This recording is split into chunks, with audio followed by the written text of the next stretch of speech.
voz de los protagonistas. Contacto telefónico.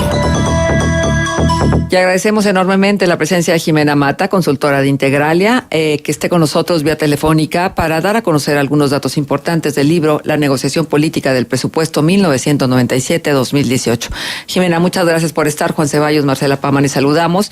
Y la primera pregunta es, ¿desde cuándo se hace este tipo de ejercicio de conocer pues lo que significa la negociación política del presupuesto en los diferentes estadios y periodos de la vida moderna de nuestro país? Muy buenos días, Marcela, Juan. El día de ayer Integralia presentó la segunda edición de este libro de la negociación política del presupuesto. La primera edición se publicó hace 4 años y abarcó el proceso de negociación desde 1997, cuando el PRI pierde la mayoría en el Congreso, hasta el año 2012, cuando concluye la administración de Felipe Calderón. Y en esta ocasión extendimos y actualizamos el estudio hasta 2018, abarcando toda la administración de Enrique Peña Nieto. De tal forma que comparamos 3, casi 4 periodos de gobierno y sus estilos de negociación presupuestaria, del 97 al 2000, donde estaba todavía el PRI, del 2001 al 2006 con Vicente Fox, del 2006 al 2012 con Calderón y, como ya mencioné, este último año con Enrique Peña Nieto. Entre nuestros principales hallazgos están que en este periodo de tiempo, en esos últimos 20 años, el presupuesto de egresos de la Federación se duplicó, creció en más del 100%. Pasó de 2.633.000 millones de pesos en el 97 a más de 5 billones de pesos en el 2018. Sin embargo, diversos indicadores de desarrollo se han mantenido igual que en el siglo XX, incluso peor. Ese es, digamos, el primer hallazgo de este estudio. El segundo hallazgo es que en este periodo lo que observamos es que a partir del 97, cuando el PRI pierde mayoría en el Congreso, el Congreso empezó a ser cada vez más plural. Los demás partidos de oposición empezaron a conseguir más espacios en la Cámara de Diputados, pero esto se transformó en mayor negociación política del presupuesto, ceder más concesiones a los partidos de oposición a cambio de su voto favorable en la aprobación del presupuesto, y eso no fue necesariamente positivo. Y pues en nuestro estudio lo que también mostramos es que de todo este universo presupuestario, y para que también el auditorio lo conozca, no todo el presupuesto de la Federación es susceptible de negociación. La mayor parte de este presupuesto ya está comprometido, ya cuenta con partidas con obligatoriedad jurídica que el gobierno debe cumplir, como el pago de deuda o como el pago de pensiones, de servicios personales. Y nosotros estimamos que aproximadamente el 10% del total del presupuesto es susceptible de negociación. Ahora, de ese 10%, los diputados no quiere decir que negocien toda esa proporción del gasto. Lo que analizamos en estos últimos años es que en promedio los diputados modificaron el 3.5% del presupuesto total cada año para construir lo que se conoce como una bolsa negociable. Y esa bolsa es la que les permite asignar partidas, muchas veces de uso discrecional, que se transfiere después a estados y municipios y les permite, ya sea a los gobernadores o a los presidentes municipales, ejercer recursos, ya sea para infraestructura estatal, municipal, y que muchas veces no hay un seguimiento puntual de esos recursos, o que se presta también a moches y a corrupción. Nos queda clarísimo entonces sobre la base de que está sustentado todos los argumentos del libro, pero entonces quiere decir que si hay una cantidad importante, considerable, que se negocia, que se cabildea, que se hace lobby, que se busca entonces, pero además en beneficio de la bancada que promueve este cabildeo, en función, por ejemplo, de obras o presupuestos para municipios que les den todavía más firmeza en las posturas políticas. Así es. Nosotros, de hecho, cuantificamos esa bolsa. Les decía yo que es el 3.5% anual del presupuesto en promedio, pero en pesos y centavos, esa bolsa está conformada de más de 142,000 millones de pesos anuales en promedio, aunque hubo años, por ejemplo, en 2009, la bolsa fue de más de 375,000 millones de pesos, a más del doble de lo que es el promedio. Y en los últimos años, del 2015 al 2018, la bolsa ha sido de entre 75 y 80,000 millones de pesos al año, que sigue siendo una cifra considerable. Y ese es el margen que los diputados tienen para asignar, como les decía, esos municipios, o también para repartirse entre grupos parlamentarios y darle 10, 20 millones a cada diputado para que ejerzan libremente. Y lo que sucede es que, o lo que nuestros entrevistados nos platicaron que sucede, es que los diputados asignan esa bolsa que tienen individualmente, esos 10, 20, 15 millones de pesos, a cambio de un moche o a cambio de un porcentaje. Y esa es una práctica que se debe eliminar. Está entre las recomendaciones que Integralia hace en este reporte, en este estudio, la negociación política del presupuesto, eliminar los procesos de etiquetación de recursos en el presupuesto, ponerle nombre y apellido a cada proyecto, es una práctica que hacen los diputados. Eliminar el papel de gestores de los diputados. Los diputados deben analizar, evaluar, aprobar el presupuesto, darle seguimiento al presupuesto, más no gestionar recursos en favor de algún funcionario o de algún gobernador, presidente municipal, mucho menos en su propio beneficio. Ajá. Y otras de las recomendaciones son que la Comisión de Presupuesto del Interior de la Cámara haga su chamba, esto es, que emita dictámenes trimestrales sobre la evolución del ejercicio del gasto, que se condicionen también las transferencias federales a las entidades que no cumplen con las recomendaciones de la Auditoría Superior de la Federación, y darle mayor impulso también al sistema de evaluación del desempeño y a la construcción de presupuestos basados en resultados. Claro. Ahora, Jimena, entonces tendríamos que deducir, por lo que escuchamos, que una parte muy importante del presupuesto de egresos de la Federación, estamos hablando del 90%, pasa así, o sea, ni siquiera lo tocan. Realmente los diputados saben de qué va la discusión del presupuesto. Podemos decir que hay eficacia, eficiencia, transparencia en el manejo de los recursos. Por ley, los diputados podrían modificar el 100% del presupuesto. Sin embargo, lo que sucede en la práctica es que la mayor parte de ese presupuesto ya está comprometido a ciertas partidas, por ejemplo, deuda pública, las participaciones a las entidades municipios, o adeudos de ejercicios anteriores,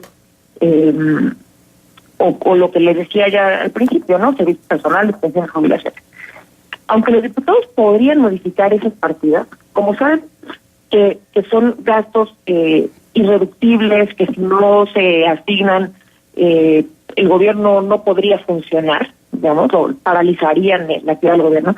Entonces, como bien dicen, los diputados prestan muy poca atención a la mayor parte del presupuesto y se concentran en el 10% o en el margen que les permite formar la bolsa negociable. Y eso es gravísimo, porque debido a la escasa profesionalización de muchos de los diputados, la mayoría no pone atención en partidas que podrían modificarse, podrían repensarse, y simplemente se enfocan en aquellas que les dan una ventaja o que les ayudan a conformar sus bolsas. Ajá. Entonces, quiere decir también que es muy importante la conformación del Congreso, es decir, con un Congreso, con la mayoría del partido en el poder, pues si estando dividido no se hace esta revisión, pues siendo mayoría absoluta, mucho menos. Ese es uno de los principales riesgos, y lo dice también nuestro director Luis Carlos Ugalde.